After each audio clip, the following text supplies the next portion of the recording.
अब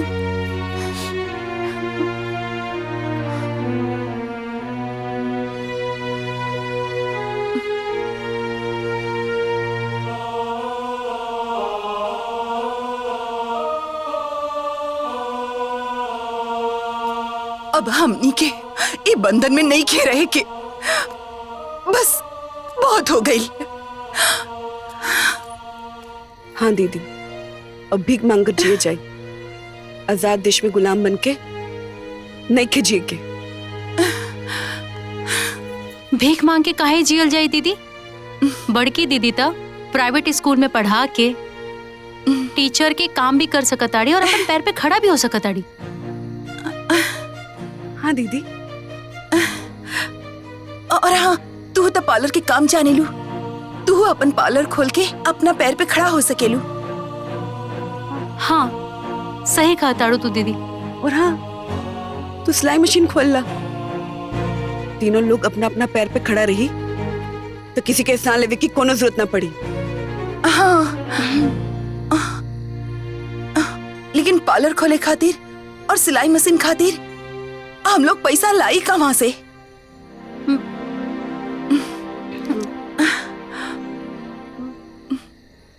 गहना बेच के। हाँ, हाँ, अपन अपन गहना बेच के। हाँ, जब जिंदगी नर्क हो जाए तो तू गहना रख के का कइल जाए? एकदम सही। हाँ,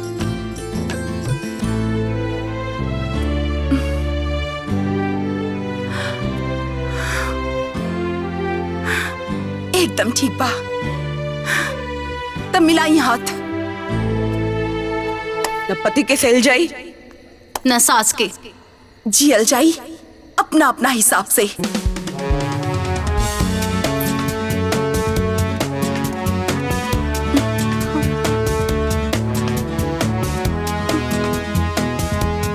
ये सारा सोना के 6,30,000 रुपए मिली आप लोगन के। हाँ, जी भैया, हमरा के दे दी। ठीक बा। अब ये ली।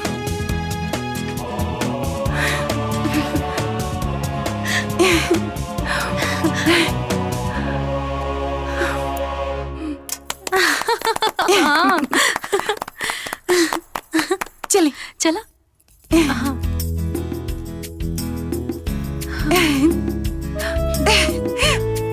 देखा? अरे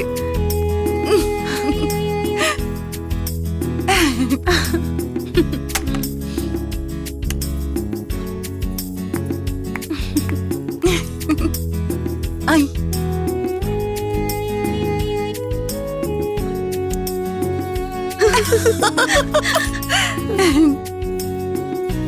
हाँ। Good morning, teacher. Thank you.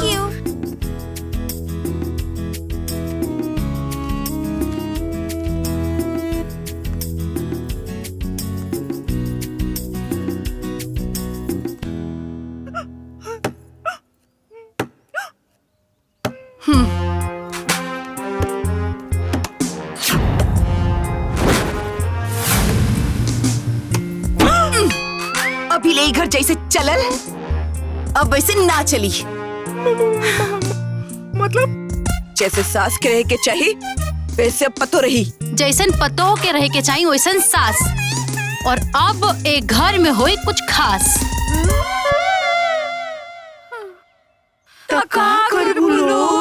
एक घर में हमनी सुहागिन बन के आयल रहनी सन, बाकी तो दुष्ट लोगिन हमनी के अभागिन बना देलू।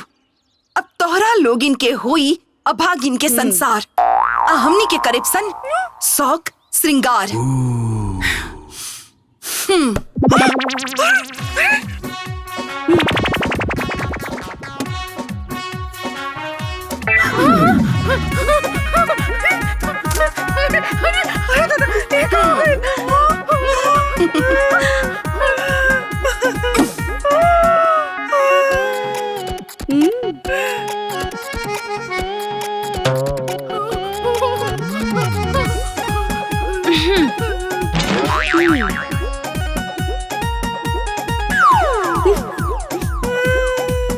घर के लक्ष्मी के फटेहाल करके भिखारन बना देलू।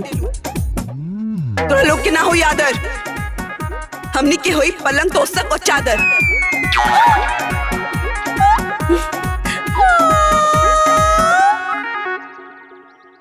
जौना उम्र में भगवान के घोरावे के चाही और उम्र में घर के चाबी के छल्ला लेके नचा रहल बाड़ू। अब तू अइबू औकात में, काहे से कि मालिकाना आई अब हमनी के हाथ में।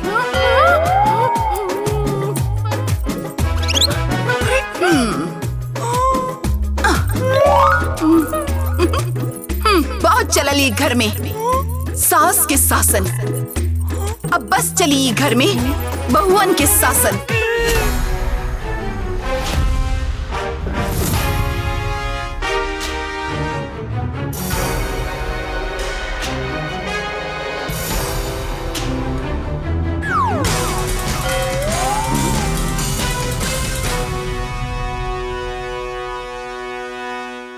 देखा बहू, तोहार लोगन के साथ जौन होत रहे उहो गलत रहे और जौन होत बा ना वो गलते बा।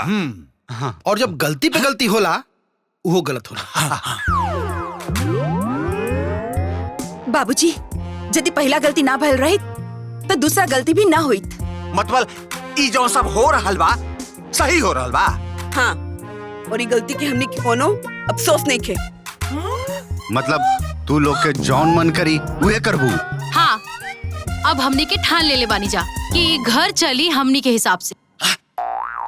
तोहरा हिसाब से चली मतलब का? मतलब ई कि जैसे चलत रहे वैसे ही चली, बस काम उलट जाई। अब तक सास के शासन रही बहू पर अब बहू के शासन चली सास पर। इस शासन के शुरुआत हुई सास के रोटी बनवला से, वो जाता में गेहूं पीस के।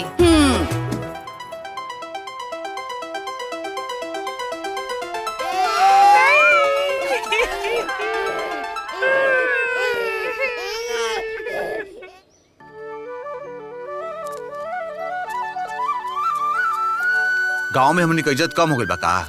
जे देखा ते तो दुरा देता। भागासन भागासन। अरे छोड़ी ना भैया, काहे इतना टेंशन ले रहल बा? इतना ऊपर नीचे तो होत रहेला। का हो, भगा दिहल गईला? सास के कुल गर्मी उतर गई। ए चाचा, तोहरा से का मतलब बा हो? पूरा गांव में के वाड़े सन कि हमनी की बेइज्जती कर सकेला। हाँ तब का? अरे हमनियों के इज्जत बा। अरे बहुत इज्जत बा, इज्जत तो देखते बानी हम। मेहरारू बाहर कमा दिया, तू लोगन घर में बैठ के खाता रहा। ना बाप महतारी इज्जत करे, ना मेहरारू इज्जत करे, ना गांव समाज दुनिया इज्जत करे। इहे इज्जत बा? तू लोगन के अंदर मर्दानगी बा कुछ? मर्दानगी हुई तो बहरे जाके कुछ पैसा कमाता, वो तू लोगन के बस के बात ना हा। बस गांव में घूम घूम ताश खेले के बा खाली। अरे टहनी कुकुर के दुम बड़ा, कुकुर के दुम कबो सीधा भइल बा? उहे हाल तू लोगन के बा, कबो सुधर ना सकेला। बड़का इज्जत बा, बड़का इज्जत बा, बहुत बा इज्जत। कुल इज्जत तो देखते बानी हम।